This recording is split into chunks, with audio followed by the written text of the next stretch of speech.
සාදරයෙන් පිළිගන්නවා Priyankara චැටබොක්ස් YouTube channel එකට. ඉතින් මම අද ඔයාලට කියලා දෙන්න බැලුවේ the කියන පදේ. I am going to the school, I am going to the temple. එහෙම කියලා අපි කිව්වට හරියටම the යෙදෙන අවස්ථා දන්නවද? අපි the පාවිච්චි කරන්න ඕන කොයි අවස්ථාවලද? පාවිච්චි නොකර ඉන්න ඕන කොයි අවස්ථාවලද කියලා ගොඩක් අය දන්නේ නැහැනේ. ඒ අයට ප්‍රයෝජනවත් වෙන මේ ලෙසන් එක මම ගෙනල්ලා තියෙන්නේ. the කියන වචනයක් තවත් වචනයක් එක්ක යෙදෙන අවස්ථාවල ශබ්ද වෙන ආකාර දෙකක් තියෙනවා. මෙන්න මේ වගේ the temple, the tree, the school. ඒ වගේ කොන්සනන්ට් එකක් මුලට යෙදෙනවා නම් එහෙම නැත්නම් A E I O U කියන අකුරු පහ ඇරෙන්න ඉංග්‍රීසි හෝඩියේ තියෙන අනිත් ඕනම අකුරක් එක්ක මුලට යෙදෙන වචනයක් එක්ක the යෙදෙනවා නම් the කියලා පමණයි the කියලා තමයි ශබ්ද කරලා කියන්න ඕන. දැන් මේ උදාහරණ බලන්න.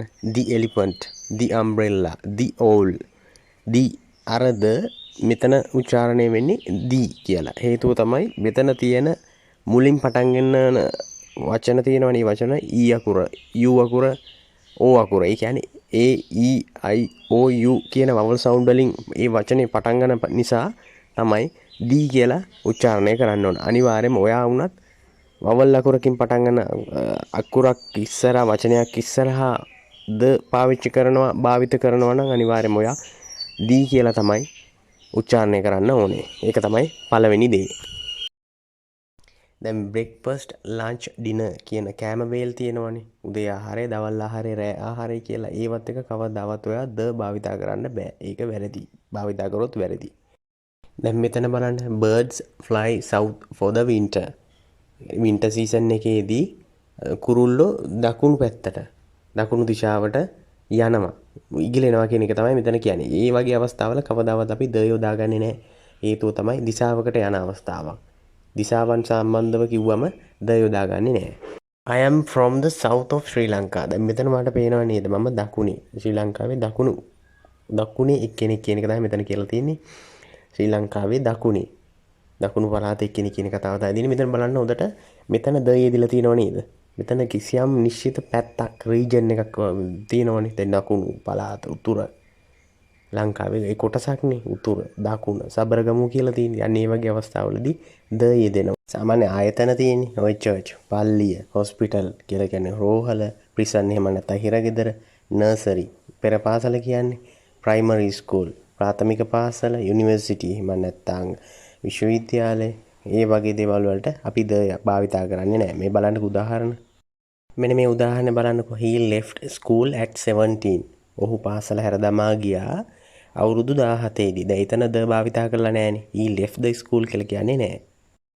He is going to university in August. එයා අගෝස්තු මාසේ තමයි විශ්වවිද්‍යාලය යන්නේ. ඇතුළත් වෙන්න තියෙන්නේ. She was taken to hospital last night. ඇයව රෝහල් වලට අරගෙන ගියා, ඇතුළත් කළා ඊයේ රෑ කියන එක තමයි මෙතන තියෙන්නේ. මෙතනත් ද භාවිතා කරලා නැහැ. to the hospital කියලා භාවිතා කරලා නැහැ. මේවට මම හේතු ඉස්සරහට කියන්නම් ඔයාලට. He is in prison for 6 years. එයා අවුරුදු 6ක් තිස්සේ හිරගෙදර වැරැද්දක් කළා දඬුවම් විඳිනවා. He is in prison for 6 years. අවුරුදු 6ක් තිස්සේ හිරගෙදර ඉන්නේ, හිරේ ඉන්නේ. ඔන්න දැන් ඔයා බලාගෙන හිටපු කොටස තමයි ඉන්නේ. He is in the prison කියලා කිව්වොත් එක්කෝ ඔයා ප්‍රිසන් එකේ එහෙම නැත්නම් බන්ධනාගාරයේ වැඩ කරනවා, හිරගෙදර වැඩ කරන කෙනෙක්. එහෙම නැත්නම් හිරේ ඉන්න කෙනෙක්ව බලන්න යන නිසා තමයි එහෙම කියලා කියන්නේ. දැන් ඔයා කිව්වොත් he is in prison කියලා කියන්නේ එයා වැරද්දක් කළා හිරේ ඇතුලේ ඉන්නේ.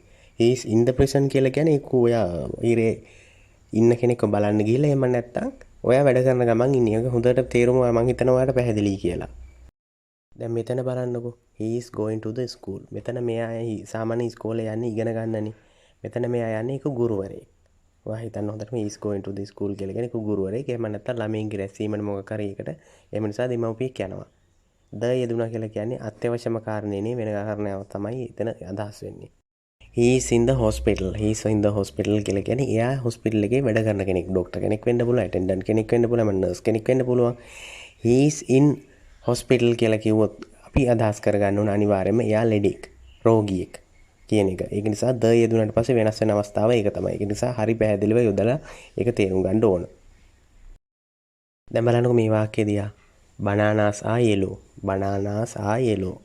කෙසෙල් කහ පාටයි. කෙසෙල් කොහොමද කහ පාටයි? ඒ වගේම ඒක සාමාන්‍ය පොදු දෙයක් නේ. කෙසෙල් කොහොමද කහ පාටයි. ඒක නිසා මේ වගේ අවස්ථාවක ද යෙදෙන්නේ නැහැ. බලන්න මම ඊළඟ උදාහරණය දෙන්නේ මොකක්ද කියලා. අපි කෙසෙල් ගැනනේ කතා කරේ. The bananas I bought this morning are green. දැන් මෙතන තේරෙනව නේද විශේෂයි කියලා. ඒ කියන්නේ මොන බනානද මොන කෙසෙල්ද? මම ගෙනාපු කෙසෙල්. මම ගෙනාපු කෙසෙල්. ඒ වගේ විශේෂ දෙයක් විශේෂ විදියට කියලා කරන්න ඕන නම් අනිවාර්යයෙන්ම the යොදන්න ඕන. The bananas I bought this morning are green. The bananas in my kitchen are green. වට තේරෙනව නේද මෙතන the bananas in my kitchen. මගේ කිචන් එකේ නැත්තම් කුස්සියේ තියෙන කෙසෙල් කොළ පාටයි. එතකොට තේරෙනවනේ මෙතන එතකොට මොන කෙසෙල්ද? කුස්සියේ තියෙනවා. ඒ කියන්නේ විශේෂ කරලා කියනවනේ. දිනමක වාණු ගැන සඳහන් කිරීමේදීත් අපි the යොදනවා. මේ බලන්නකො the 4th of April. අප්‍රේල් මාසේ 4 වෙනිදා. The 3rd of May. මේ මාසේ 3 වෙනිදා. ඒ වගේ අවස්ථාවලදත් අපි the භාවිතා කරන්න ඕනේ. United Kingdom කියලා කියන්නේ එක්සත් රාජධානියනේ. The United Kingdom. අපි ඇයි ඒකට the භාවිතා කරන්නේ? ඒකට හේතුව තමයි කොඩි කොටස් වලට එකතු වෙලානේ අපි ඒක ඒ රට හැදිලා තියෙන්නේ. එතකොට ස්කොට්ලන්ඩ්, ඉංග්ලන්ඩ්, වේල්ස්, නොර්දර්න් අයර්ලන්ඩ් එහෙම නැත්නම් උතුරු අයර්ලන්ත කියන කොටස් හතර එකතු වෙලා ඒ රටවල් හතර එකතු වෙලා තමයි මේ United Kingdom කියන මේ එක්සත් රාජධානිය හැදලා තියෙන්නේ. ඒ නිසා තමයි the භාවිතා කරලා තියෙන්නේ. එතකොට අපි භාවිතා කරනනේ the United States කියලා. ඒකත් ඒ වගේ තමයි. දැන් බලන්නකො මෙතන oceans සාගර, seas මුහුදු, rivers කියලා කියන්නේ ගංගා, forest කියලා කියන්නේ කැලෑනි වනාන්තර. ඒ වගේම mountain range කියලා කියන්නේ mountain ranges කියලා කියන්නේ අපි කියන්නේ අර කඳු පන්ති ගොඩක් එකතු වෙලා හැදලා තියෙන්නේ. අන්න ඒවට තමයි mountain ranges කියන්නේ. ඒවට විතරයි the යොදන්නේ. දැන් මේ කතාව පැහැදිලිව අහගන්න.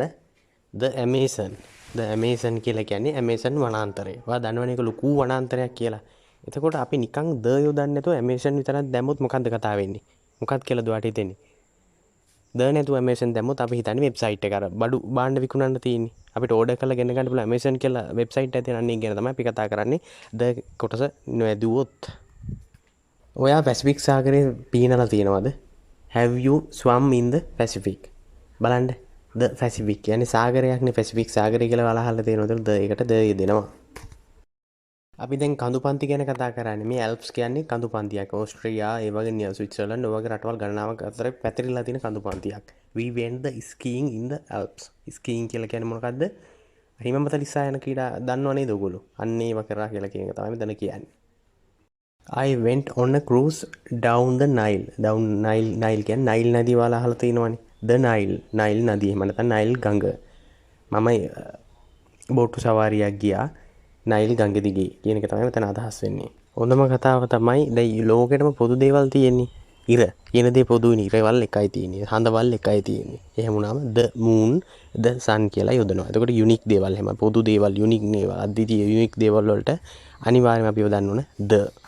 ක්‍රීඩාවන් ගැන සඳහන් කරනකොට the කවදාවත් යොදන්නේ නැහැ. මෙතන බලන්නකෝ I play cricket. I play the cricket කියලා කවදාවත් කියන්නේ නැහැ. ඒ වගේම musical instrument අපි කියනවා සංගීත භාණ්ඩ කියලා. ඒ වගේ දේවල් වාදනය කරනකොට අපි කියනවා I play the piano.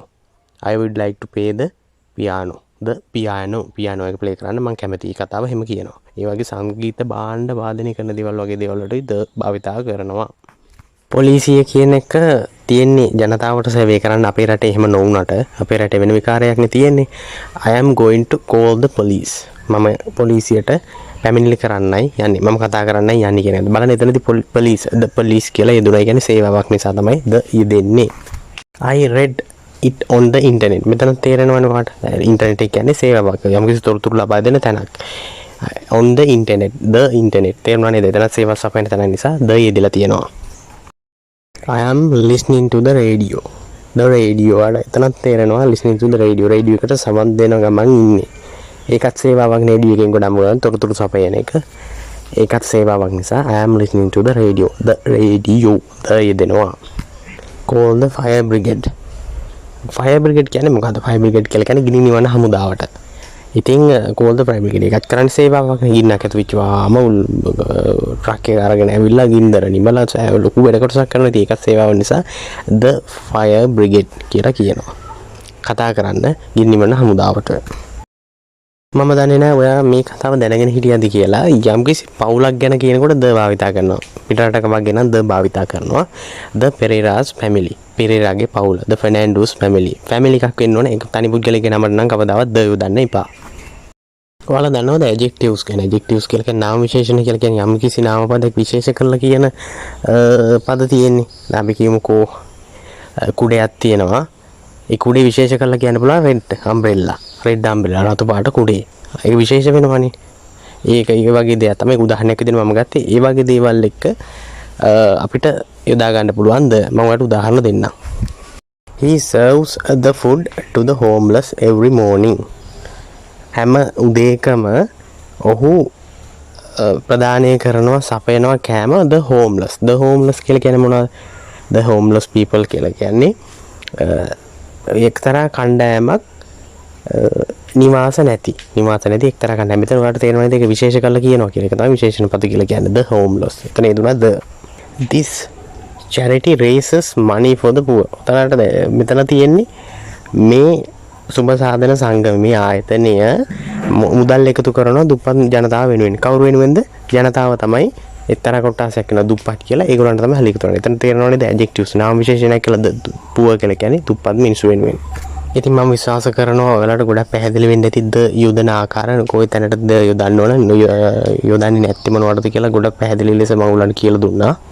මට මේ ලෙසන් එකේදී අහන්න තියෙන ප්‍රශ්නේ තමයි ඔයාට දැන් කියන්න ඕන ඔයා ඉන්නේ හිරගෙදර හැබැයි හිර ගිහිල්ලා කෙනෙක්ව බලන්න හිරේ ඉන්න කෙනෙක්ව බලන්න කියලා. ඒ දෙවි අවස්ථාවේදී ඔයා කියන්නේ I am in the prison the I am in prison the?